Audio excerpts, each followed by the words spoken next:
Cash flow बहुत ही easy chapter है, 6 semester में आने वाला है और इसको क्लास 12 के भी स्टूडेंट देख सकते हैं, 6 सेम और क्लास 12।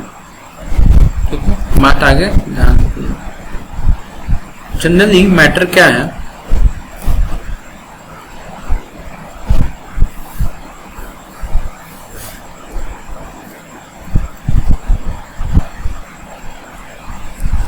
as per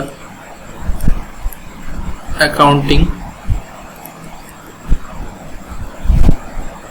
standard इस कैश फ्लो को बनाया जाता है।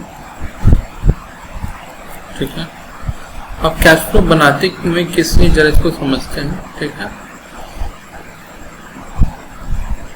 कैश फ्लो कोई अकाउंट नहीं है, ये एक स्टेटमेंट है।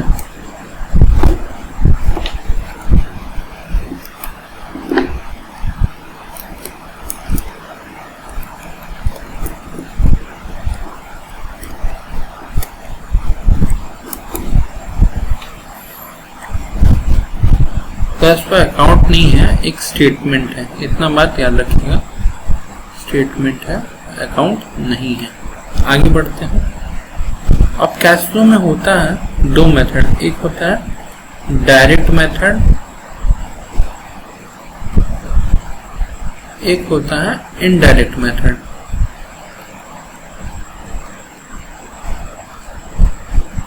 डायरेक्ट मेथड बहुत इजी है।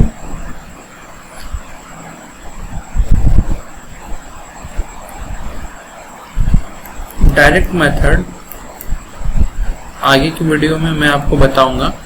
डायरेक्ट मेथड केवल इतना और बोलता है कहाँ से कैश का इनफ्लो हुआ है उसको ऐड करो और कहाँ कैश का आउटफ्लो हुआ है उसको लेस करो, बस खत्म। जैसे कि सेल्स, अभी होता है कैश सेल्स। मान लो मैंने 100 रुपए का कैश सेल्स किया है और कलेक्शन फ्रॉम डेटर CFD मेरा 100 रुपए का हुआ, तो टोटल इनफ्लो हो गया 200 का। ठीक उसी तरह होता है परचेज। मैंने कैश परचेज किया है, कैश में परचेज किया है 50 का, और पेमेंट टू क्रेडिटर, मैंने क्रेडिटर को पेमेंट किया है 50 रुपये, मतलब टोटल आउटफ्लो हो गया मेरा 100 रुपए का। 200 रुपए का इनफ्लो हुआ और 100 रुपए का आउटफ्लो हुआ। ठीक है,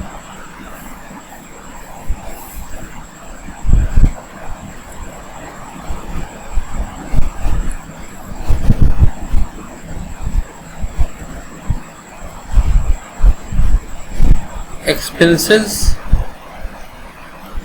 पेड हुआ है, सपोज करो पेड हुआ है 100 रुपए का। ठीक है, ये भी क्या हो गया मेरा आउटफ्लो। तो जो आउटफ्लो है उसको एक जगह करो, ये भी आउटफ्लो, ये मेरा इनफ्लो है। अब जनरली और आपके पास पहले से कैश में 150 रुपए बैलेंस था, तो यानी कि डायरेक्ट मेथड सिंपल सा है कि पहले से कितना बैलेंस था भैया 150, और इनफ्लो कितना हुआ 200, और आउटफ्लो 100 माइनस 100, यानी कि मेरा क्लोजिंग बैलेंस आना चाहिए 150। अब बस आपको इसी चीज को just a second,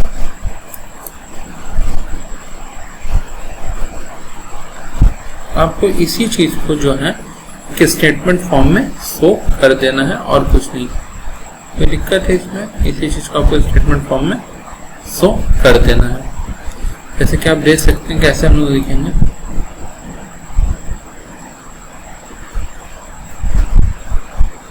cash sale 100 rupees, collection from debtor 100 rupees, ये हो गया total 200, paid to creditor 50 rupees. ठीक है, ये लेस होगा तो ब्रैकेट दे देते हैं। अच्छा, कैश परचेज 50 रुपीज, ठीक है। पेमेंट कितना किए थे एक्सपेंसेस 100 रुपया।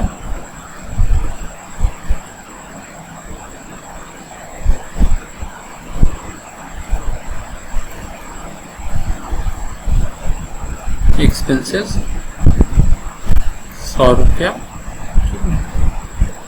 सबको हम कर दिए, हो गया मेरा 200। इसको जब हम लोग करेंगे यहाँ पे हम लोग लिख सकते हैं कैश जनरेटेड ड्यूरिंग ईयर। इस पर्टिकुलर ईयर में कैश जनरेटेड हुआ नहीं है, ऐड कर देंगे हम लोग क्या, ओपनिंग बैलेंस को। ओपनिंग बैलेंस मेरा क्या है 150, क्लोजिंग में क्या आ जाएगा 150।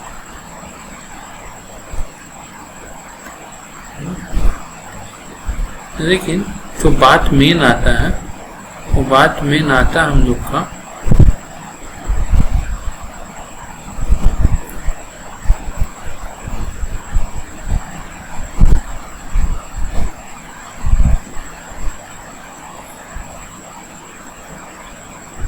वो आता है इनडायरेक्ट मेथड का।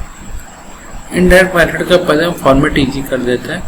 इनडायरेक्ट मेथड में हमको जो बनाना रहता है, सबसे पहले चाहिए होता है मेरे को ऑपरेटिंग प्रॉफिट। ये बना सकते हैं आप लोग, एक बना सकते हैं आप स्टेटमेंट के हेल्प से, और एक बना सकते हैं आप लेजर के हेल्प से। अब दोनों ही इजी हैं। स्टेटमेंट क्या है, जरा स्टेटमेंट को समझते हैं। सबसे पहले क्लोजिंग पीएल का बैलेंस को लिखो, उससे लेस करो ओपनिंग को, ओपनिंग पीएल यानी कि प्रॉफिट एंड लॉस को। लेस करने के बाद इसमें ऐड कर दो लाइक डेप्रिसिएशन, ठीक है, क्या कहते हैं प्रपोज डिविडेंड, टैक्स मेड, ये सारा चीज। यानी कि सरल भाषा में बोले तो जितना भी transfer to reserve,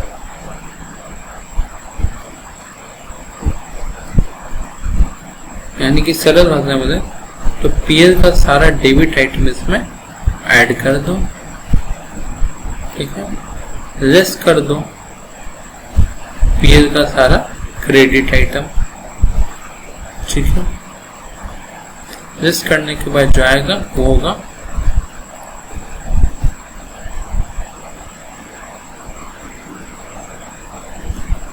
operating profit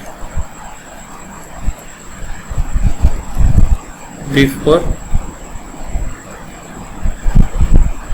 working capital change. Clear? इतना आने के बाद आपको क्या करना है, करंट एसेट्स को देखना है। अगर करंट एसेट्स इंक्रीज होगा तो आपका अमाउंट लेस में लिखना है, और करंट एसेट्स अगर घटेगा तो आपका अमाउंट प्लस में लिखना है। सिंपल सा बात है। तो कह सकते हैं करंट एसेट्स का अपोजिट इम्पैक्ट पड़ता है, ठीक है। फिर आता हम लोग का करंट लायबिलिटी, बढ़ेगा तो बढ़ाएंगे, घटेगा तो घटाएंगे अमाउंट। ये करने का मेरा आ जाएगा कैश जनरेटेड फ्रॉम ऑपरेशन। और अगर आप पूरे साल में कभी भी कोई टैक्स पे किए हैं, बस उस टैक्स में यहाँ से आपको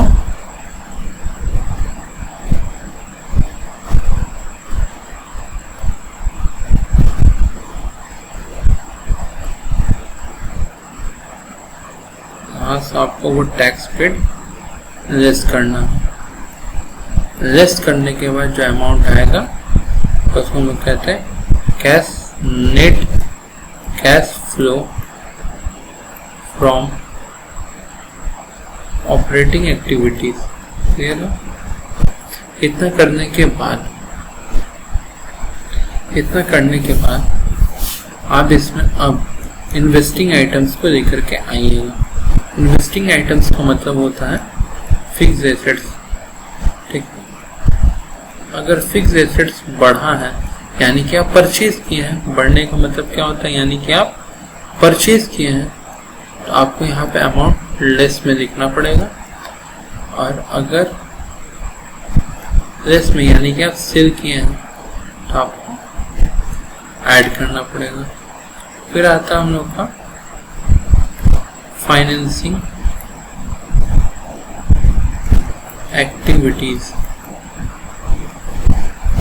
फाइनेंसिंग एक्टिविटीज में क्या करना है हम लोग को, जितना भी हम लोग का शेयर कैपिटल है, डिवेंचर है, लॉन्ग टर्म लोन है, ठीक है, यानी कि लॉन्ग टर्म डेट है, लॉन्ग टर्म लोन है, और शेयर कैपिटल यानी कि प्रेफरेंस इक्विटी, अगर इसमें से कोई भी बढ़ेगा तो हम लोग यहाँ पे ऐड कर देंगे अमाउंट के कॉलम में, घटेगा तो लेस कर देंगे।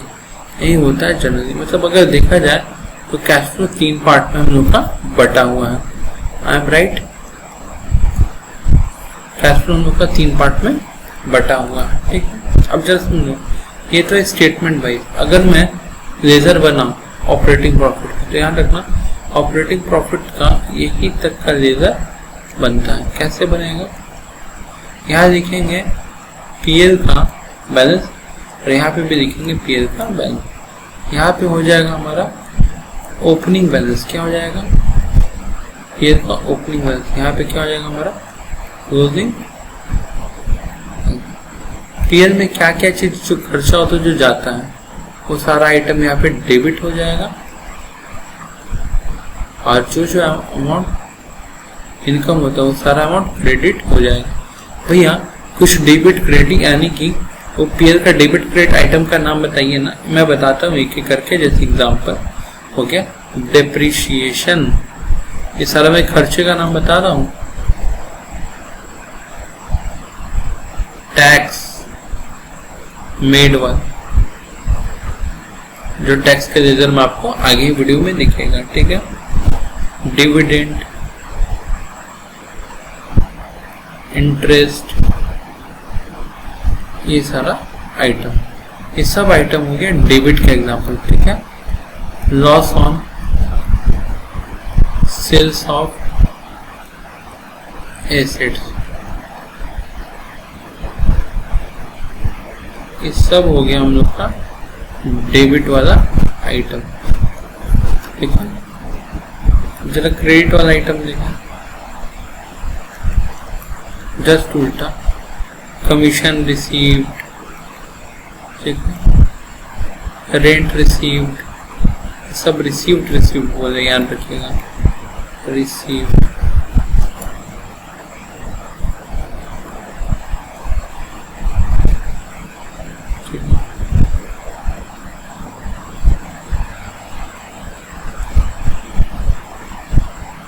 Profit on sales of assets,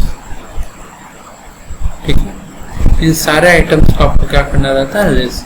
अच्छा हम लोग ऐसा कर क्यों रहे हैं, क्योंकि भैया हम लोग को जाना ऑपरेटिंग प्रॉफिट। कहाँ जाना है, ऑपरेटिंग प्रॉफिट। और ऑपरेटिंग प्रॉफिट जाने का मतलब क्या हो गया, एक तरह से मिलना ग्रॉस प्रॉफिट के तरफ बढ़ना, ठीक है, ग्रॉस प्रॉफिट की तरफ बढ़ना, ठीक है। अब जरा ध्यान से माना, जो भी मेरा नेट प्रॉफिट होगा उसमें हम जिसको ऐड किए होंगे, अगर उन सबको लेस कर दें, और जिसको हम लोग लेस किए अगर उसको ऐड कर दें, यानी कि उल्टा कैलकुलेशन, तो हम लोग कहाँ पहुंच जाएंगे, ग्रॉस प्रॉफिट पे। कोई दिक्कत है, बस। अब नेक्स्ट चीज, कैश फ्लो में 3 आइटम है, क्या क्या है, एक है ऑपरेटिंग एक्टिविटी, इसमें केवल क्या आता है, current asset, current liability, PL का एडजस्टमेंट।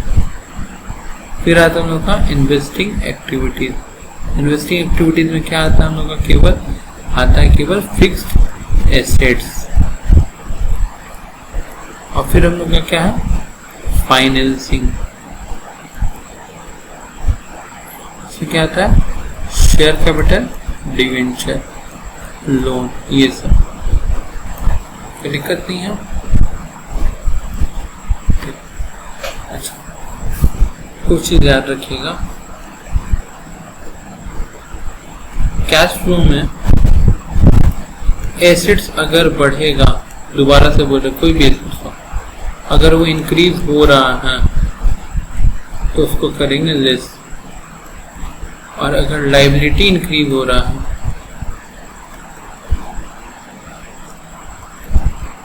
तो उसको करेंगे ऐड। कोई दिक्कत?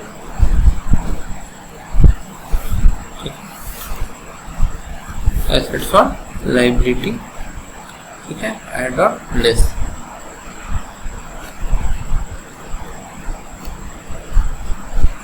नेक्स्ट क्या है, अगर इंक्रीज डिक्रीज करेगा तो अपोजिट करेंगे, ठीक है।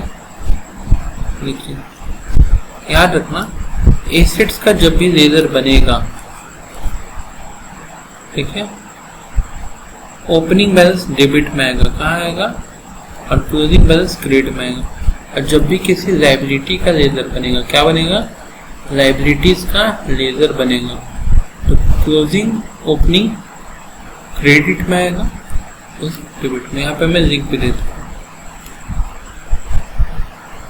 यहाँ पे होगा ओपनिंग बैलेंस, यहाँ होगा क्लोजिंग बैलेंस, यहाँ पे लायबिलिटी उल्टा हो गया, यहाँ होगा ओपनिंग, यहाँ होगा क्लोजिंग बैलेंस, ठीक है। कोई दिक्कत नहीं, एकदम इजी है। इतना बात आपको कैश फ्लो में याद रख के चलना है, ठीक है। Thank you guys. Hello everyone, फिर एक बार आ गए हैं आपकी मंजिल पे आप सबके लिए। कैश फ्लो 6 सेमेस्टर का एक बहुत ही interesting chapter cash flow statement आप सबके लिए लेके आए। अच्छा, कैश फ्लो आज हम लोग जो क्वेश्चन सॉल्व करेंगे वो ईयर वाइज का क्वेश्चन रहेगा, ठीक है। बट अगर आपको कैश फ्लो के बारे में बेसिक नॉलेज चाहिए या बेसिक अंडरस्टैंडिंग नहीं है, ठीक है, तो आपको ये वीडियोस थोड़ा तकलीफ देगा। तो आप पहले, मैंने डिस्क्रिप्शन में एक बेसिक कंसेप्ट का वीडियो बना के उसका लिंक दिया हुआ है, आप पहले उससे गो थ्रू हो लीजिए। हाँ, हालांकि वीडियो इंग्लिश में है बट आपको समझ में आएगा, छोटा ज़्यादा लंबा वीडियो नहीं। उसके बाद फिर आप इस वीडियो को देखें। उस वीडियो को देखने के बाद फिर इस वीडियो को देखेंगे तो मुझे पक्का भरोसा है कि आपका कंप्लीट कैश फ्लो कंप्लीट हो जाएगा, कोई डाउट्स नहीं होगा, ठीक है। अच्छा, मैंने क्वेश्चंस ईयर वाइज का अरेंज किया है और जो क्वेश्चंस मुझे ज़्यादा इंपॉर्टेंट लगा है वो क्वेश्चंस मैंने यहाँ पे रखा है। करीब 14 क्वेश्चन है, रजिस्ट्रेशन 1 टू रजिस्ट्रेशन 14। ऑलमोस्ट हम लोग 10 क्वेश्चन आज के वीडियो में तो डील जरूर करेंगे। सबसे पहले हम लोग रजिस्ट्रेशन 1 में आते हैं। क्या बोल रहा है रजिस्ट्रेशन 1? बोल रहा है मेरे को आइडेंटिफाई द एक्टिविटीज, ऑपरेटिंग है, इन्वेस्टिंग है या फाइनेंसिंग है या नॉन कैश एक्टिविटीज है, ठीक है। चलिए इसको सॉल्व करते हैं। सबसे पहला आइटम दिया है डिविडेंड पेड। डिविडेंड किसको देते हैं? डिविडेंड हम लोग देते हैं इक्विटी शेयर्स, प्रेफरेंस शेयर्स लोग को। तो ये हो गया हम लोग का फाइनेंसिंग का पार्ट। फिर हम लोग का है proceed from sales of machine, sales assets का खरीदना बेचना, ये हो गया हमारा investing activities. Cash paid to the supplier of raw material, ये ऑपरेटिंग बिजनेस ऑपरेशन का पार्ट है। Again interest paid to the debenture, ये मेरा हो गया फाइनेंसिंग का। कैश सेल्स, ये हो गया मेरा operating. Payment of income tax, operating. Cash payment of the salaries and the wages to the employ, operating operation का पार्ट है, बिजनेस ऑपरेशन का। Proceed from long term borrowing, financing. Cash proceed from issue of share at a premium, financing. Brokerage paid on issue of share, financing. Share से related office and administrative, operating. Buyback, financing. Buyback का मतलब होता है, buyback shares का मतलब होता है जब कंपनी खुद का इक्विटी शेयर दोबारा मार्केट से खरीद लेता है। Cash receive from trade debtors, operating. Issue of right shares, financing. Issue of bonus share out of reserve, issue of bonus share ये नॉन कैश ट्रांजेक्शन क्यों है? 2 मिनट। आप लोग 5th सेमेस्टर पास आउट करके 6th सेमेस्टर में आए हैं। Bonus share जब भी आदमी देता है रिजर्व में से देता है, यानी कि किसी भी तरह का कैश ट्रांजेक्शन वहाँ पे होता ही नहीं है। ठीक है, आपके कुछ सरप्लस और पीएल में पैसा पड़ा हुआ है, उस पैसा से ही आप अपने ही एग्जिस्टिंग शेयर होल्डर को और बोनस शेयर दे दिए। नेक्स्ट क्या है? Sales of land, investing, interim dividend paid, financing, depreciation. आप सबको पता है डेप्रिसिएशन फिक्स एसेट्स पर लगता है और एक नॉन कैश आइटम है।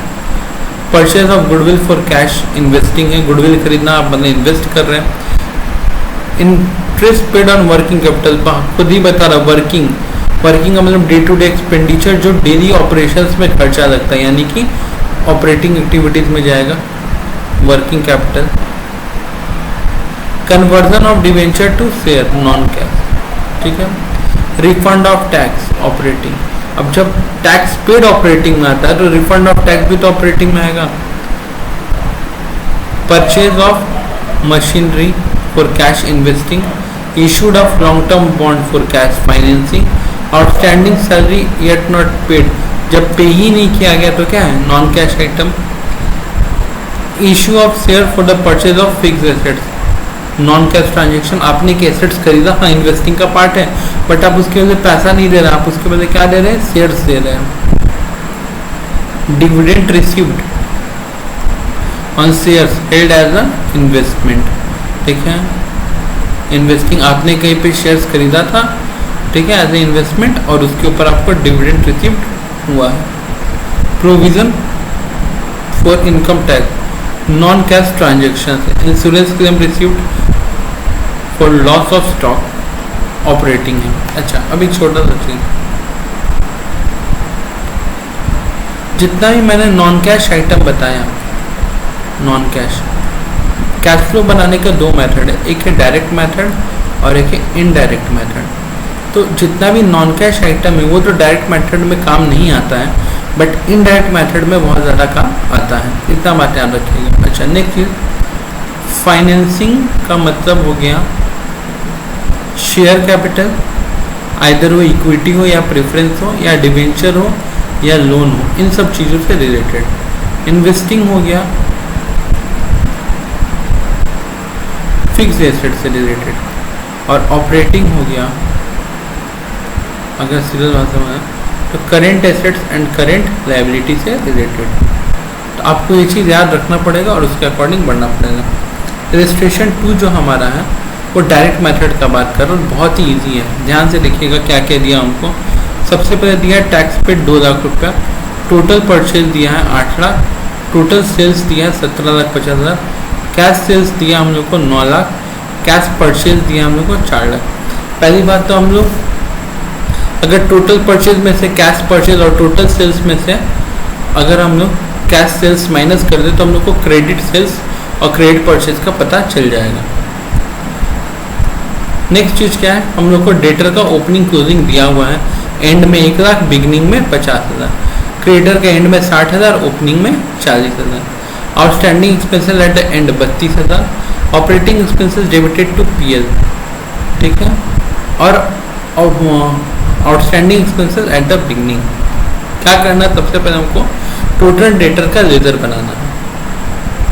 टोटल डेटर में ओपनिंग बोला था 50, क्लोजिंग बोला था 1 लाख, ठीक है।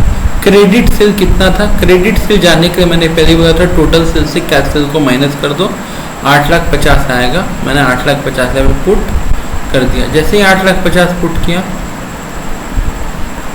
कैश रिसीव्ड कितना आ गया, 8 लाख रुपए।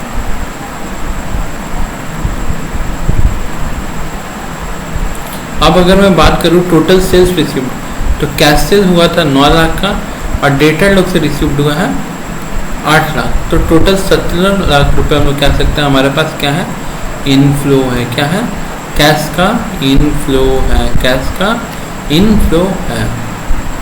अब जरा क्रेडिटर का बनना है, क्रेडिटर का ओपनिंग क्लोजिंग। एक छोटा सा डाउट भैया, हम लोग कंफ्यूज होते हैं किस लेजर का ओपनिंग कहाँ होगा और किस लेजर का क्लोजिंग कहाँ होगा। एसेट्स का ओपनिंग हमेशा डेबिट में होता है, तो क्लोजिंग कहाँ होगा, क्रेडिट में। और लाइबिलिटी का हमेशा ओपनिंग का होता है क्रेडिट में, तो क्लोजिंग का होगा डेबिट में। अब जैसे कि आप यहाँ पे देखो टोटल क्रेडिटर यानी कि क्रेडिटर इज अ लाइबिलिटी, तो इसका ओपनिंग मैंने कहा लिखा है 40,000 क्रेडिट में और क्लोजिंग का है डेबिट में, ठीक है। अब बात आता है क्रेडिट परचेज का। हमको टोटल परचेज पता था 8 लाख, जिसमें से कैश परचेज है 4 लाख, यानी कि हमारे पास बचा 4 लाख रुपया। 4 लाख रुपया हमने क्रेडिट परचेज में पुट किया, हमारे पास 3,80,000 रुपया आंसर आ गया, यानी कि कैश पेड टू क्रेडिटर। अब 4 लाख का हमने कैश में परचेज किया था, 3,80,000 रुपया हमने क्रेडिटर को दिया था, टोटल कितना हो गया 7,80,000 रुपया यहाँ तक। अब जरा देखते हैं expenses charge to PL. PL में कितना लिखे थे 5 लाख रुपये एक्सपेंसेस पीएल में चार्ज किए, जिसमें से outstanding expenses at the beginning, अगर मैंने लिखा है कि पीएल में लिख रहा हूँ कि मैं 5 लाख रुपये पे किया हूँ, ठीक है, तो जाहिर सी बात उसमें से 20,000 रुपया पुराना वाला था और 32,000 रुपये ये करेंट वाला था इस ईयर का, यानी कि एंड ऑफ द ईयर का। तो मेरा total payment on the account of expenses कितना हुआ है 4,88,000, ये फाइंड आउट हो गया। अब कुछ नहीं करना है, हम लोग निकाले थे cash received from customer 17 lakh, cash paid to supplier 7,80,000 और एक्सपेंसेस अभी निकाले हम लोग 4,88,000, टोटल हो गया 12,68,000, जिसमें से हम लोग का कैश जनरेटेड फ्रॉम ऑपरेशन दिखा रहा है 4,32,000 और इनकम टैक्स 2 लाख रुपए का पे किए तो 2,32,000 रुपये। ये सिंपल सा डायरेक्ट मेथड है, इसमें कोई ताम झाम नहीं, कोई टफ नहीं, इजी है। आप इसको रिवाइंड कर करके इस वीडियो को दोबारा देखें, आपको अच्छे से समझ में आएगा।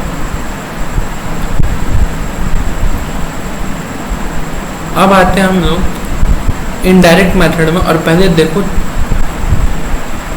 डिवेंचर इंटरेस्ट, अनपेड डिविडेंड और बैंक ओवरड्राफ्ट, ये 3 एडजस्टमेंट्स हम लोग पहले डील करेंगे, ठीक है। Equity share capital 9 lakh 12 lakh, preference share capital 6 lakh 3 lakh, reserve and surplus profit and loss जिसमें बताया 3,30,000 8,25,000, रिजर्व है 1,80,000 2,10,000, नॉन करेंट लाइबिलिटी है आपका मतलब long term bond borrowing 14%, debenture 3 lakh और 4.5 लाख, शॉर्ट टर्म बोरोइंग क्या बैंक ओवरड्राफ्ट है 90,000 और 75,000, क्रेडिटर है 60,000 और 2,25,000, unpaid dividend unpaid interest on debenture ये 30,000 और 15,000, शॉर्ट प्रोविजन फॉर टैक्स है 30,000 60,000 और प्रोविजन फॉर डाउटफुल डेटर है या फिर डिप्ट है 30,000 और 45,000।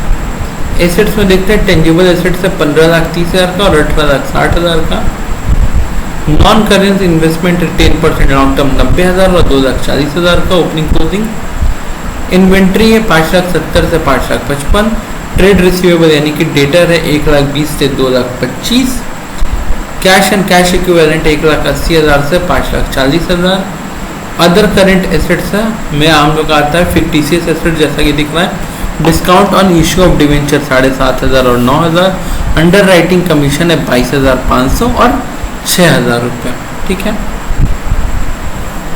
अब जरा एडजस्टमेंट पढ़ते हैं क्या बोला, क्या रहा है the provision for depreciation stood for 4.5 lakh और 5,70,000 ऑन 31/3/2019, अ मशीन कॉस्टिंग 2,10,000, ठीक है, जिसका बुक वैल्यू था 1,20,000 was disposed at a loss of 37.5%।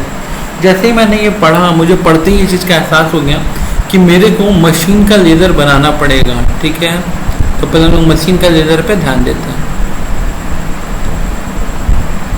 यानी कि फिक्स एसेट।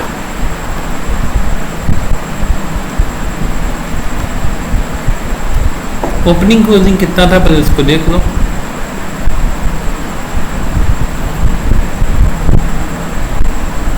15,30,000 18,60,000,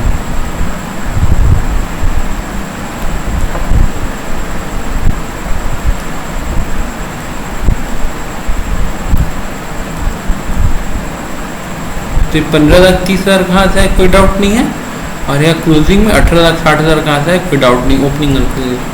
अब बात आता है डिप्रिसिएशन का, मतलब और जो अमाउंट है क्या बोल रहा था एडजस्टमेंट हमको, एडजस्टमेंट बोला था प्रोविजन फॉर डिप्रिशिएशन 4,50,000 और 5,70,000 है, वो भी हम लोग डिप्रिशिएशन के यहाँ पे ऐड कर दिए।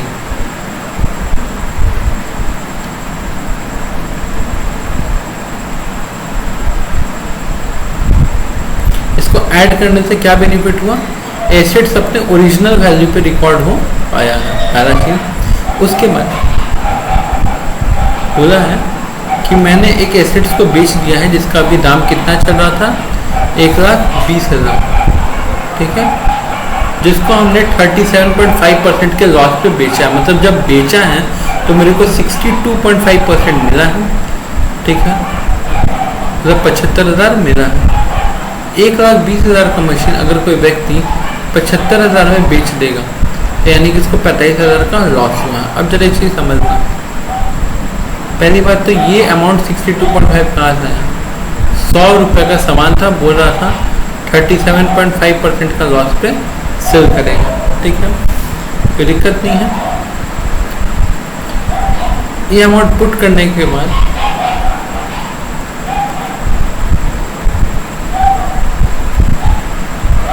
ये लिखा है प्रोविजन फॉर डिप्रिशिएशन। जो मशीन का दाम 2,10,000 था जिसको हमने 75,000 में बेचा, ठीक है, उसका अभी करंट वैल्यू 1,20,000 है। मतलब बीते हुए टाइम में 90,000 से उसका वैल्यू क्या हो चुका, घट चुका है। जरा समझना क्या बोला था कि जिस मशीन का दाम 2,10,000 था, आज उस मशीन का दाम 1,20,000 रुपये है, मतलब 90,000 से उसका वैल्यू घट गया, यानी कि डिप्रिशिएशन चार्ज हुआ है। ये करने का हम लोग को मिल जाएगा बाय बैंक बैलेंसिंग फिगर में 6,60,000, यानी कि परचेज ऑफ एसेट्स क्या है, 6,60,000। अब हम लोग बात करते हैं प्रोविजन फॉर डिप्रिशिएशन का। हम लोग को ओपनिंग क्लोजिंग पता है 4,50,000 और 5,70,000, और यहाँ पे हमने लिखा था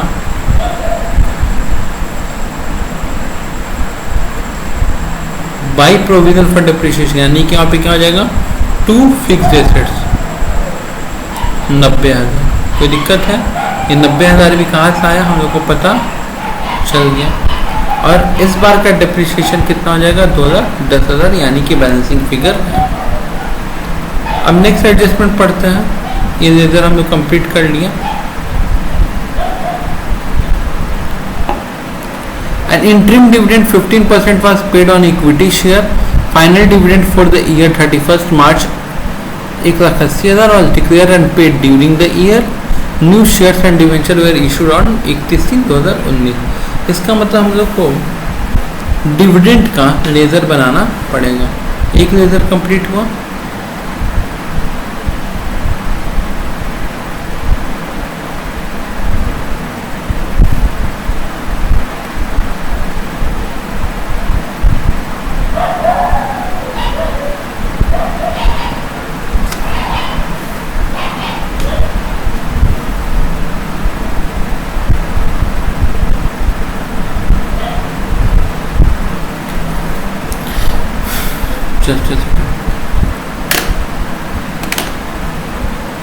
क्या रहा है कि N interim dividend 15% was paid on equity share, final dividend for the year, ठीक है। अब जरा नोटिस करना, इसका जाहिर सी बात है लेजर बनाना पड़ेगा और हम लोग लेजर बनाना सीखेंगे भी इसका। लेकिन बच्चों को बहुत कन्फ्यूज़न होता है कि भाई इंटरिम डिविडेंड, फाइनल डिविडेंड, ये सब क्या है।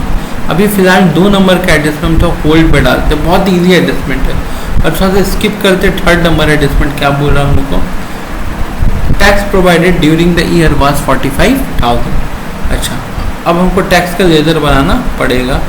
टैक्स का opening closing 30,000 60,000।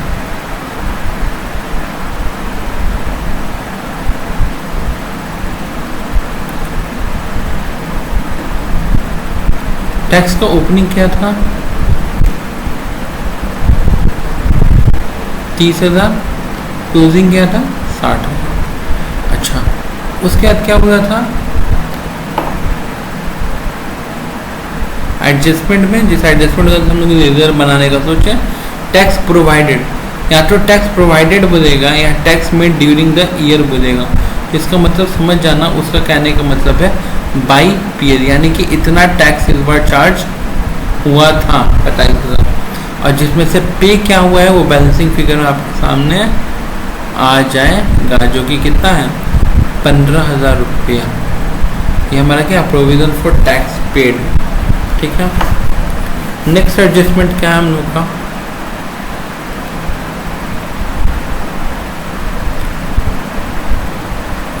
on 31/3 some investment were purchased and some investment were sold for 1.5 lakh at a profit of 25% on cost, यानी कि इन्वेस्टमेंट का लेजर इन्वेस्टमेंट एसेट से तो जाहिर से आते हैं इन्वेस्टमेंट का ओपनिंग कहाँ पे होगा, डेबिट साइड में होगा और क्लोजिंग कहाँ होगा, क्रेडिट साइड में, कोई दिक्कत नहीं है। अच्छा, अब बात करते हैं कि वो बेचा था 25% के प्रॉफिट पे, ठीक है। तो 1.5 लाख ये सेलिंग प्राइस है, क्या है ये सेलिंग प्राइस है। अगर हमको इसका प्रॉफिट पता करना है तो कैसे पता करेंगे, समझो। आप इतना बड़ा वर्किंग नोट को इग्नोर करो, 1.5 लाख में कितना परसेंट प्रॉफिट है, 25%, ठीक है।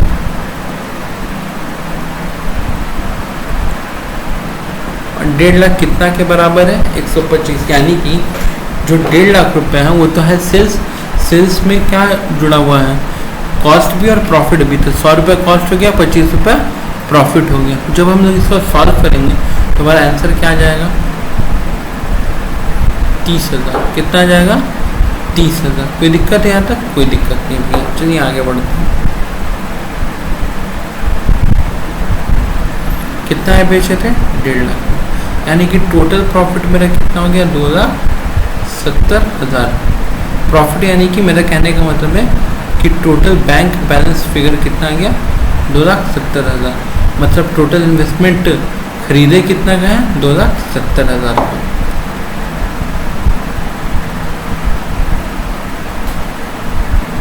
अब हम लोग आते हैं कैश फ्लो स्टेटमेंट। सबसे पहले कैश फ्लो स्टेटमेंट में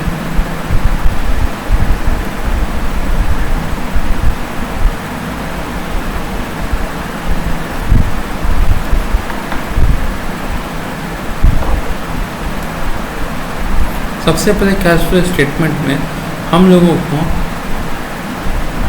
ये फॉर्मेट याद होना चाहिए। जितना अच्छा से आपको ये फॉर्मेट याद होगा उतना इजी होगा आपको कैश फ्लो बनाने में, ठीक है। स्टेप्स क्या है याद करने का, ध्यान से देखना और देखते चलना। फिर तो सबसे पहले आप क्या करोगे, बैलेंस शीट का 2 आइटम लोगे, यानी कि क्लोजिंग सरप्लस और ओपनिंग सरप्लस सबसे पहले। उसके बाद उसमें जितना भी आइटम है सब ऐड होगा। एग्जाम्पल की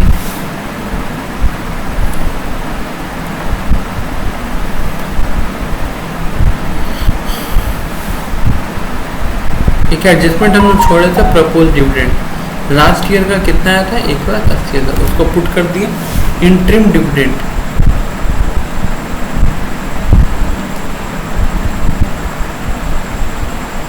$1,35,000। Transfer to reserve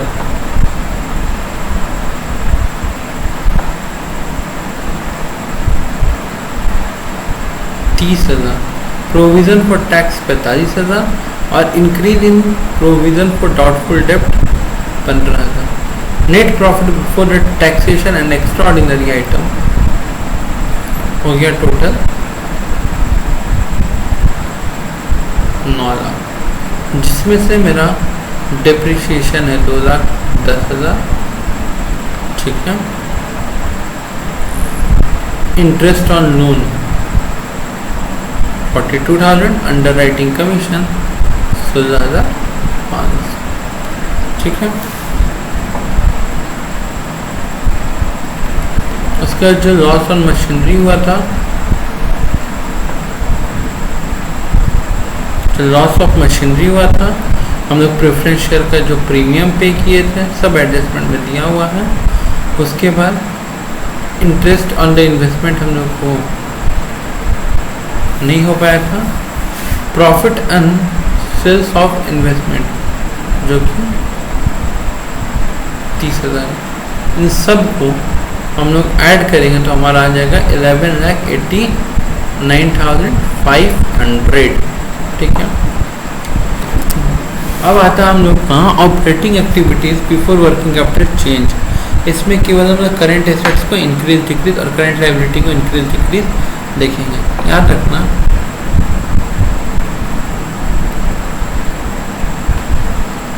current asset बढ़ता है तो कैश फ्लो में इसको माइनस करते हैं, घटता है तो कैश फ्लो में ऐड करते हैं। लेकिन जो करेंट लायबिलिटी बढ़ता है तो बढ़ते हैं, घटता है तो घटाते हैं। ठीक है, तो यहाँ पे क्या है, डिक्रीज इन स्टॉक। स्टॉक क्या है, करेंट एसेट घट रहा है, क्या करेंगे उसको ऐड करेंगे। ठीक है, इंक्रीज इन क्रेडिटर, क्रेडिटर क्या हो रहा है, बढ़ रहा है, तो उसको भी क्या करेंगे, बढ़ाएंगे। ठीक है, इंक्रीज इन डेटर, ठीक है, यहाँ पे ध्यान देना क्या देखेंगे, इंक्रीज इन डेटर 2,25,000 से 1,20,000, यानी कि ये तो घटा है। यहाँ पे इंक्रीज होगा कि क्या होगा, डिक्रीज। कितना, 1,05,000। कैश जनरेटेड फ्रॉम ऑपरेशन कितना आ गया, 12,64,500। इनकम टैक्स पेड कितना है हमारा, 15,000। Cash flow from investing activities, ठीक है। अब हम लोग बात करते हैं इन्वेस्टिंग एक्टिविटीज के बारे में। ठीक है, परचेज ऑफ मशीन था, purchase from sales of machine था, परचेज ऑफ इन्वेस्टमेंट था, proceeds from sales of investment था, और इंटरेस्ट रिसीव फ्रॉम इन्वेस्टमेंट था। ये सारा का सारा चीज़ हमको यहाँ पे पुट करना है, जो कि आपको समझ में मिल जाएगा। और जहाँ जहाँ पे WN लिखा हुआ है यानी कि वर्किंग नोट में। अच्छा, अगर किसी बच्चे को PDF चाहिए होगा या प्रिंट आउट चाहिए होगा, ठीक है, वो मुझे भी मैसेज कर सकता है, मैं उसके घर तक PDF यानी कि प्रिंट आउट डिलीवर कर दूंगा, या फिर वो मेरे टेलीग्राम ग्रुप पे जाके खुद डाउनलोड करके, ठीक है, कैश फ्लो बोल के होगा और आप लोग पढ़ सकते हैं। अब आता है हम लोग का कैश फ्लो में इन्वेस्टिंग एक्टिविटीज़ के बाद। ठीक है, अब आता है हम लोग का फाइनेंसिंग एक्टिविटीज, जो कि issue of share 3 lakh, proceed from long term borrowing 1,48,000, redemption in preference share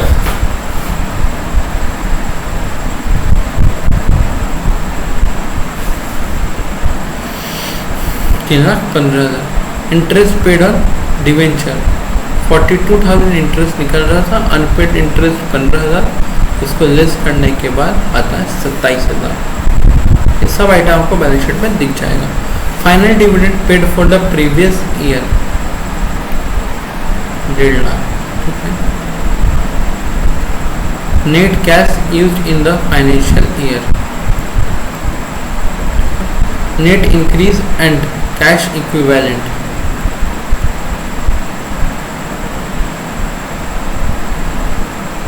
cash और बैंक ओवरड्राफ्ट को एक संग ऐड करके देखेंगे। लेस करने के बाद जो भी आएगा मेरा क्या हो जाएगा, क्लोजिंग कैश बैलेंस। कोई दिक्कत यहाँ तक, एकदम इजी सा सम्स था, जिसको हम लोग पूरा लेज़र वगैरह के संग समझ चुके हैं। ठीक है,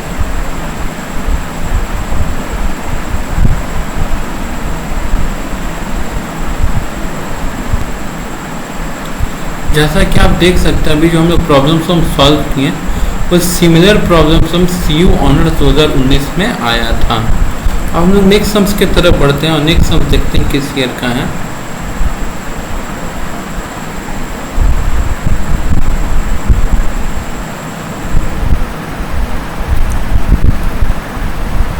CU बिकम ऑनर्स 2018 का सम्स है। अच्छा, जैसा कि हम आपको क्लास पढ़ाते हुए बताएं कि कौन सा आइटम इन्वेस्टिंग में जाएगा, कौन सा आइटम फाइनेंसिंग में जाएगा, ये सब ठीक है। दिक्कत है ऑलमोस्ट लेज़र बनाने का, तो क्यों नहीं हम लोग ज़्यादा से ज़्यादा लेज़र पे फोकस किया जाए। अब लेज़र बनाने के लिए कुछ मूल मंत्र, ठीक है, जितना एडजस्टमेंट रहेगा इट्स बेटर कि आप उतना लेज़र बनाओ। 7 एडजस्टमेंट है 7 लेज़र, 8 एडजस्टमेंट है 8 लेज़र, इससे आपका कंसेप्ट क्लियर होगा और लेज़र बनाने का फंडामेंटल बिल्कुल क्लियर है। जैसे कि आप यहाँ पे देखो क्या है, यहाँ पे एडजस्टमेंट में बोल रहा है इनकम टैक्स पेड या फिर प्रोवाइडेड ड्यूरिंग द ईयर। अच्छा, प्रोवाइडेड बोला है यानी कि ये हो गया है मेड। मेड का ट्रीटमेंट होता है PL में, और जब बोला रहता है पेड तो उसका ट्रीटमेंट होता है बैंक में। अगर हम लोग को मेड बता दिया तो यानी कि पेड फाइंड आउट करना है, और इसको फाइंड आउट करने के लिए हम लोग को और एक चीज़ हेल्प करेगा जो है प्रोविजन फॉर टैक्स। 2,40,000। मैंने जैसे ही पहला एडजस्टमेंट पढ़ा टैक्स से रिलेटेड है, मैंने बैलेंस शीट से उस टैक्स के आइटम को अपने पास उठा लिया और देखो लाइबिलिटी में पुट कर लिया 2,40,000। और मेरे को टैक्स मेड बताया था, यानी कि प्रॉफिट एंड लॉस, जैसा कि मैंने आपको बोला था 2,20,000 रुपये। तो बच गया हमारे पास 1,20,000 रुपये। ये क्या हो गया हमारा tax paid during the year. इसको हम लोग क्या बोल सकते हैं, tax paid during the year. ये आपको बाद में कैश फ्लो के एडजस्टमेंट में ये चीज़ काम आएगा। मैंने नेक्स्ट एडजस्टमेंट पढ़ा। Next adjustment is about dividend. कह रहा है कि डिविडेंड पे किए हैं आप 4 लाख। कितना पे किए हैं, 4 लाख, ठीक है। Was paid during the year end of the 31 मार्च 2019। अब जब हम लोग डिविडेंड पे चलते हैं और डिविडेंड पेड का लेजर बनाने से पहले हम लोग डिविडेंड यानी कि प्रपोज डिविडेंड का ओपनिंग क्लोजिंग एक बार देख लेते हैं, जो कि कितना है 4 लाख और 5 लाख। अब लेजर बनाते हैं हम लोग प्रपोज डिविडेंड का।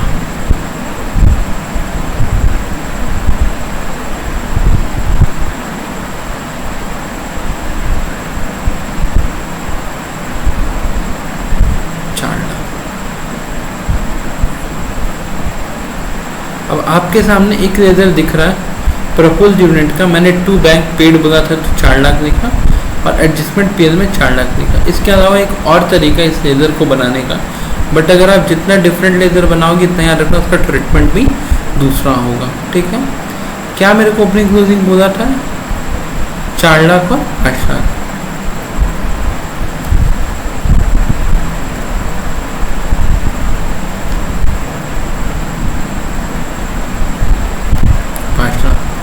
ये कितना कर रहा है डिविडेंड, 4 लाख रुपए। ये मेरा हो गया ओपनिंग डिविडेंड का जो ओपनिंग बैलेंस शीट से उठाया था, और ये हो गया हमारा क्लोजिंग बैलेंस, ठीक है। BD/CD आप कर लीजिएगा।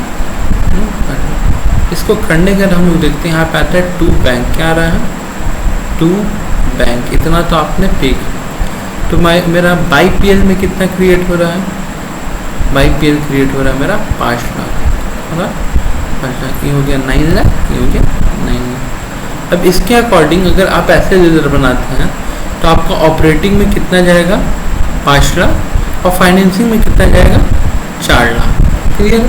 अगर आप इस मेथड से चलते हैं, ठीक है।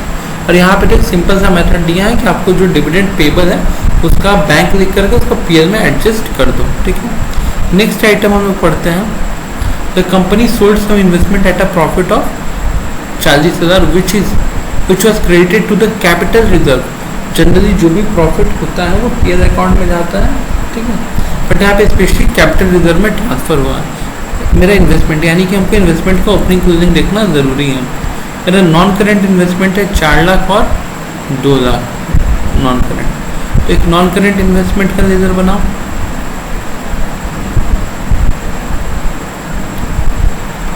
जैसे कि आप सबको पता है नॉन करेंट इन्वेस्टमेंट यानी कि इन्वेस्टमेंट एक एसेट से मेरा, इसको ओपनिंग क्लोजिंग मैंने पुट कर दिया, ठीक है। बोल रहा था प्रॉफिट हुआ है आपको 40,000 का, जो कि आप ट्रांसफर कहाँ किए हैं कैपिटल रिजर्व में। प्रॉफिट को हमेशा डेबिट साइड लिखते हैं एसेट्स के सेंस में, ठीक है। और जो आ गया 2,40,000, यानी कि मेरे को टोटल पैसा रिसीव कितना हुआ था बाई बैंक के थ्रू 2,40,000 रुपया, ठीक है।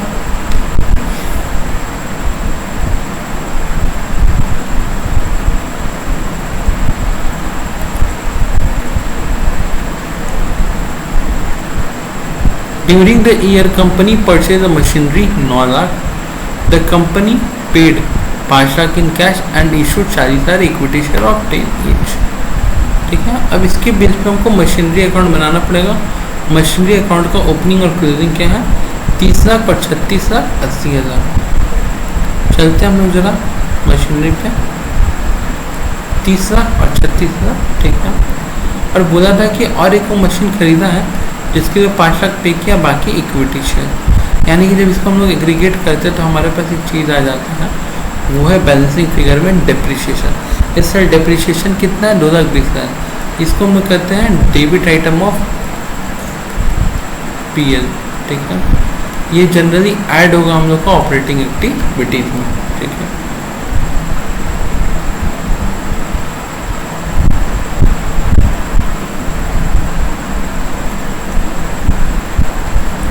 There is no sales of machinery during the year. ये बात क्यों बोला? क्योंकि जब हमने मशीनरी का लेजर बनाया तो देखा हमारा जो बाई साइड में बैलेंस आया था, मैंने उसको डिप्रिसिएशन लिखा। अगर ये बात ना बोला होता तो शायद मैं उसे सेल्स भी ट्रीट कर सकता था,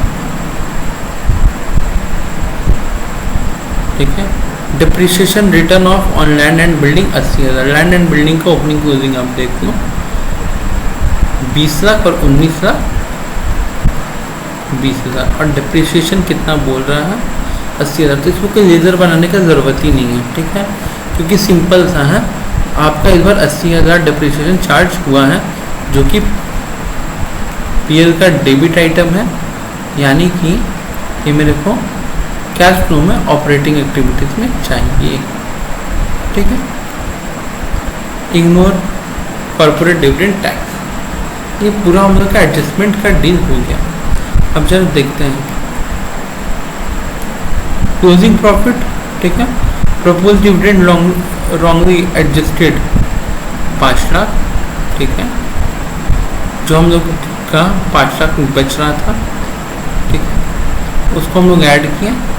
उसके बाद ओपनिंग सरप्लस, ठीक है, लेस किया, less proposed dividend for the year wrongly adjusted 10, ठीक है।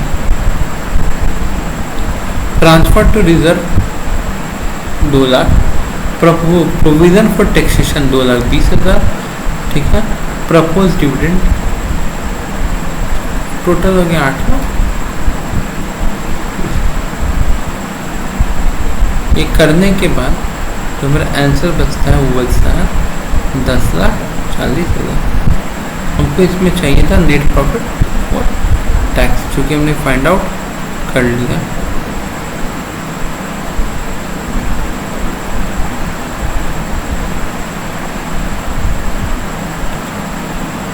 अब जब वर्किंग मोड में आता है, नेट प्रॉफिट कितना हुआ? 10,40,000। डेप्रिसिएशन दोनों ऐड किए, डिक्रीज इन करेंट एसेट्स और इंक्रीज इन रेंट लायबिलिटी कुछ दिया नहीं था, 80,000 आया। टोटल हो गया 14,20,000। Increase in current non cash current assets 16,80,000 हो गया, जो कि 16 लाख था, यानी कि 80,000 से लेस होगा।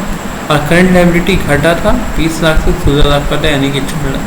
और टोटल 4,80,000 रुपये लेस होगा। लेस करने के बाद बच जाएगा 9,40,000। इनकम टैक्स पेड, मैंने बोला था ना काम पड़ता है, 1,80,000। टोटल क्या होगा ऑपरेटिंग एक्टिविटी से? 7,60,000। परचेज ऑफ मशीनरी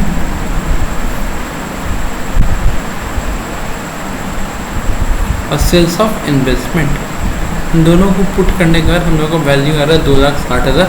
इसको हम लोग कहेंगे इन्वेस्टिंग एक्टिविटीज। फाइनेंसिंग या proceed of equity share 6 lakh का, ठीक है। पेमेंट ऑफ डिविडेंड 4 लाख का और payment of term loan 4 lakh. और टोटल हमारा 2 लाख निगेटिव में आ रहा है। Net cash flow from investing activities 3 lakh, ठीक है। और पहले कैश और बैंक 8 लाख और 12 लाख 20 लाख था, यानी कि टोटल अभी कैश बैलेंस है 23 लाख रुपया क्लोजिंग में। हम लोग का ये भी सम्स कंप्लीट हो गया।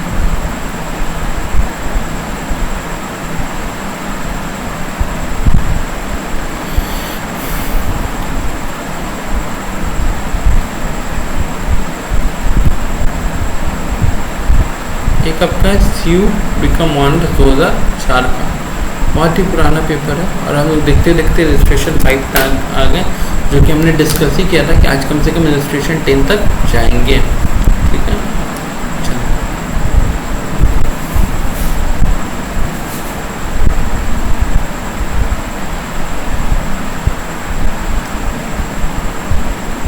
मुझे एक छोटा सा बैलेंस शीट दिया है और उसके संग एडिशनल इन्फॉर्मेशन में एक इंटरिम डिविडेंड दिया है, एक इक्विपमेंट्स दिया, एक इंटरेस्ट ऑन डिवेंचर दिया, जिसके बेस पे सबसे पहले हम क्या बनाएंगे? इक्विपमेंट का लेजर, इक्विपमेंट का ओपनिंग क्लोजिंग जरा देखा जाए तो 1,58,000 और 1,94,000।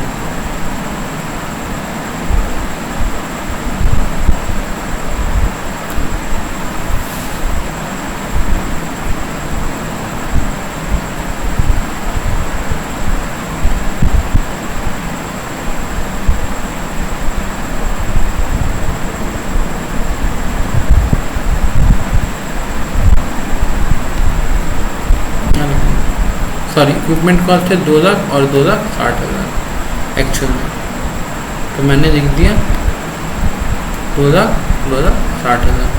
उसके बाद क्या कह रहा है कि इक्विपमेंट कॉस्टिंग इसका 50,000 था, अभी तक क्या एक्यूमुलेटेड डेप्रिसिएशन 30,000 था, उसको 16,000 में बेच दिया, यानी कि ठीक है एक्यूमुलेटेड डेप्रिसिएशन 30,000 था उस सामान का। अब जरा आप ही समझो, ठीक है, कि एक सामान जिसका नाम था 50,000, जिसमें 30,000 उसका डेप्रिसिएशन है, 16,000 बेचे हो तो 4,000 रुपये आपको क्या हो गया लॉस। पहला लेजर कंप्लीट, दूसरा था एक्यूमुलेटेड डेप्रिसिएशन 42,000 62,000। इक्विपमेंट वाले लेजर में कितना लिखे थे 30,000, जो कि हमको बोला था वो 30,000 लिखे, और यहाँ पे हम लोग का डेप्रिसिएशन आ गया 54,000, जो कि मैंने पहले ही बोला था एक पीएल में जाता है, यानी कि ऑपरेटिंग एक्टिविटीज में। क्लोजिंग ओपनिंग देखें प्रॉफिट का, ठीक है। इंटरिम डिविडेंड पेड 60,000, बोला था पहला ही नहीं 60,000 इंटरिम डिविडेंड पे कर रहे हैं, ओके 1,25,000। डिप्रिशिएशन 54,000, कैसे भैया 54,000 दिख रहा है, ये वाला 54,000 depreciation. Loss on sales of machines कितना है, loss on sales of machines है आपका 4,000, क्योंकि 50,000 का मशीन था जिसका डिप्रिशिएशन 30,000 ऑलरेडी हो चुका था, 20,000 बचा था, वैसा चीज़ को आप 16,000 में बेच दिए। इंटरेस्ट ऑन डिवेंचर 20,000, टोटल आ गया 2,03,000। Decrease in non current assets 1,89,000 से 1,80,000, 9,000 से आप करेंट एसेट्स क्या किए हो घटाए, यानी कि जब भी करेंट एसेट घटेगा आपका पैसा बढ़ेगा। Increase in non current assets 9,000, ठीक है, और decrease in current liability 13,000, total 22,000। अब हम लोग 2,12,000 में से अगर इस 22,000 को इरेज करेंगे, यानी कि घटाएंगे, तो मेरा बचेगा 1,90,000, और ये जो 1,90,000 है ये आया है ऑपरेटिंग एक्टिविटीज। अब बात आता है इन्वेस्टिंग का। इन्वेस्टिंग में ज़्यादा कुछ नहीं है, सेल्स ऑफ लैंड है और सेल्स ऑफ इक्विपमेंट है। सेल्स ऑफ लैंड है 25,000 का और सेल्स ऑफ इक्विपमेंट है 16,000 का। Purchase of non current assets, purchase of equipment 1,10,000, total कितना हो गया 69,000, ठीक है। फाइनेंसिंग, शेयर कैपिटल इशू किए हैं 2,14,000 माइनस 1,64,000, यानी कि 50,000 का हम क्या किए हैं इक्विटी शेयर को इशू किए, यानी कि बेचे हैं 50,000 रुपये के लिए। अच्छा,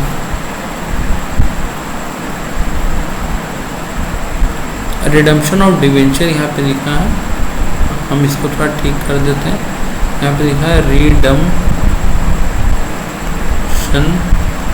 ऑफ डिवेंचर, ठीक है। कितना है रिडम्पशन ऑफ डिवेंचर,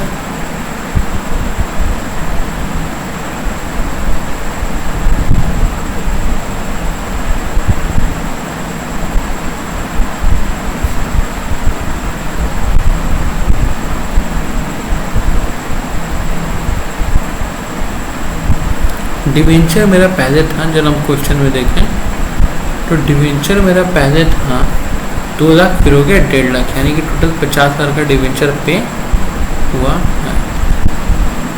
तो 50,000 रुपये गया इंटरिम डिविडेंड, 60,000 का इंटरेस्ट पेड 20,000, टोटल 1,30,000। इसको जब लेस करेंगे तो आएगा 80,000, और जब सब कुछ लेस करेंगे हो गया 41,000 और मेरा ओपनिंग कैश बैलेंस दिया हुआ था 44,000, क्लोजिंग आ गया 66,000। ठीक है,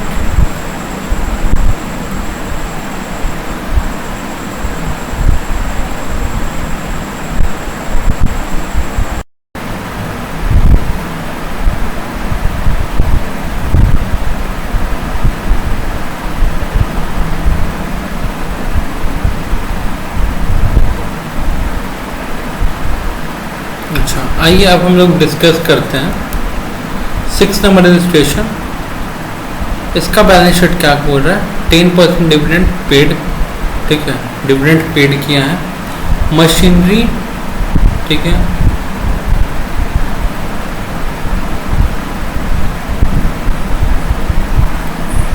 first purchase and old machinery costing machinery for 1,20,000 first purchase and old machinery costing 48,000।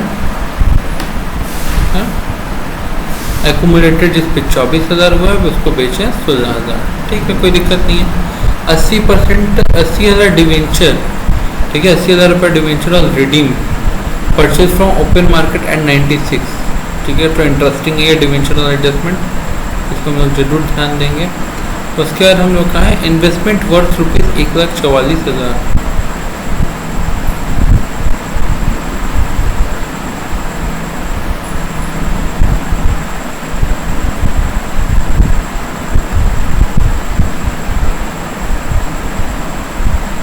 Investment worth rupees 1,44,000 was sold at a book value. Bad debt written off during the year. Cash flow बनाना है age पर accounting standard. ये कब का सम सब भैया, honours 2017 का। ठीक है, सबसे पहले मशीन में आते हैं। मशीन का देखते हैं कि मेरे को ओपनिंग क्लोजिंग क्या बता रहा है। मशीन का ओपनिंग क्लोजिंग बता रहा है भैया मेरे को 2,08,000 और 2,80,000। ठीक है, हम लोग आ जाते हैं यहाँ पे 2,08,000 में कोई दिक्कत नहीं है, 2,80,000 में कोई दिक्कत नहीं। क्या एक मशीन बेच जिसका प्रोविज़न फॉर डिप्रिशिएशन अभी तक 24,000 हुआ है। ठीक है, और उसको सेल किए 16,000 में, यानी कि 8,000 का मेरा लॉस हुआ है। तो इस बार का परचेज कितना निकल के आ गया, 1,20,000। कोई दिक्कत नहीं है। और आपको यहाँ पे बोला था कि मशीन 1,20,000 का खरीदा है। ठीक है, अच्छा provision for depreciation opening closing machine से रिलेटेड कितना कितना बता रहा था हम लोग को, 1,60,000 और 1,76,000। 1,60,000 और 1,76,000, जिसमें से एक्यूमुलेटेड डेप्रिसिएशन यानी कि जो मशीन बिका था उसका वैल्यू आ गया 24,000। तो बच के इस साल का डेप्रिसिएशन कितना आ गया 40,000। क्लियर है हम लोग का। नॉन करेंट इन्वेस्टमेंट हमारा कितना हो गया,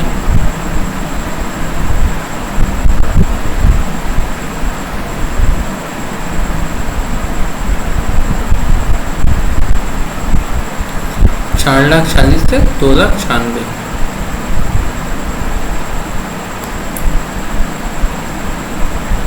यानी कि ये जो अमाउंट निकल के आ रहा है बैलेंसिंग फिगर में, ये मेरा क्या हो गया, सेल्स प्रोसीड बिका है। हाँ, डिवेंचर के लिए इंटरेस्टिंग बात ये था कि डिवेंचर का ओपनिंग क्लोजिंग पहले देख लो क्या था, 3,60,000 और 2,80,000। देखते हैं हम लोग डिवेंचर का ओपनिंग और क्लोजिंग।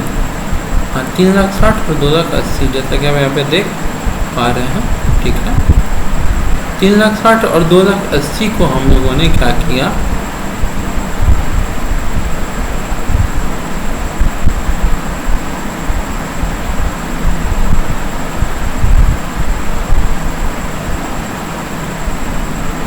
ओपनिंग क्लोजिंग रिपोर्ट कर दिया।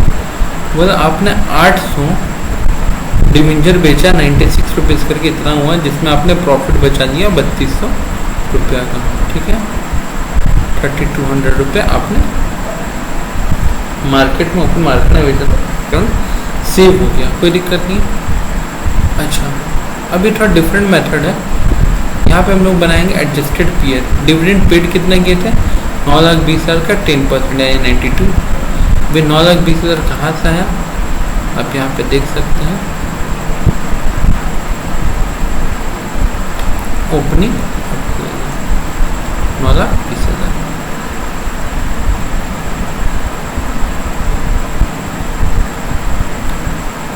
लॉस हुआ है 8,000 का, मशीन का depreciation 40,000, interest on debenture 2,80,000 opening amount पे, जो क्लोजिंग अमाउंट था 2,80,000, उसके ऊपर पे किए हैं इंटरेस्ट। बैड डेप्ट 20,000, फिर का एडजस्टमेंट में बोला था, ठीक है। प्रॉफिट का ओपनिंग लिखे, प्रॉफिट का क्लोजिंग लिखे। 8% डिवेंचर रिडीम जब किए थे तो 3200 रुपया वहाँ से पीएल एडजस्टमेंट में बचा था, जो कि मेरा प्रॉफिट हुआ था। ये वाला प्रॉफिट कहाँ से आया? ये वाला प्रॉफिट आया है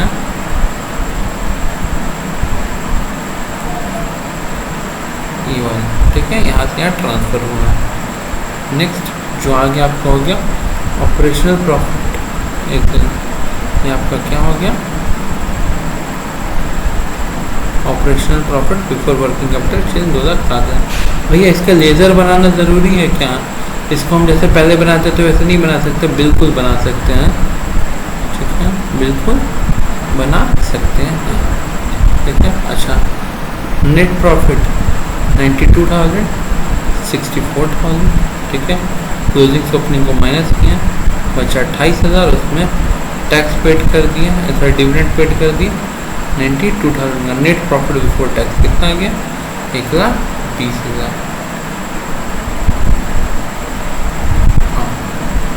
operating profit before working capital change कितना लाए थे? 2,07,200। यहाँ पे जरा गौर करना बच्चों, कितना लाए थे? 2,07,200। ये 2,07,200 कहाँ चल जाएगा? यहाँ पर कोई दिक्कत नहीं है।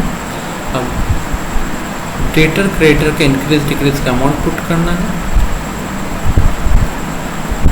मतलब current assets and current liability बढ़ रहा है कि घट रहा है, उसका इंक्रीज डिक्रीज अमाउंट पुट करना है। डिक्रीज इन करेंट लाइबिलिटी, ये सब करने का मेरे पास आ जाएगा cash generated from operation. Income tax paid के वाले कुछ बोला नहीं था, इस में नील है। ऑपरेटिंग एक्टिविटीज आ गया 1,51,000। सेल्स ऑफ मशीन था एक बार 16,000, sales of investment 1,44,000। Purchase of non current assets 1,20,000 का मशीन भी खरीदे थे, जो कि बता दिया था। टोटल हो गया 40,000।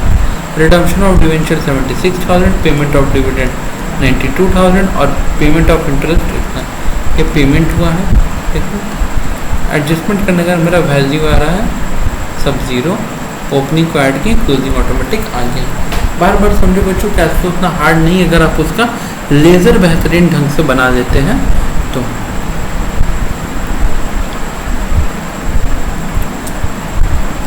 ये देखो कितना ही इजी सा सम्स है, और ये है CU 2016 का, ठीक है।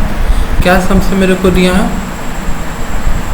ओपनिंग कैश दिया है, नेट प्रॉफिट आफ्टर डिप्रिसिएशन दिया है, बहुत अच्छा बात है।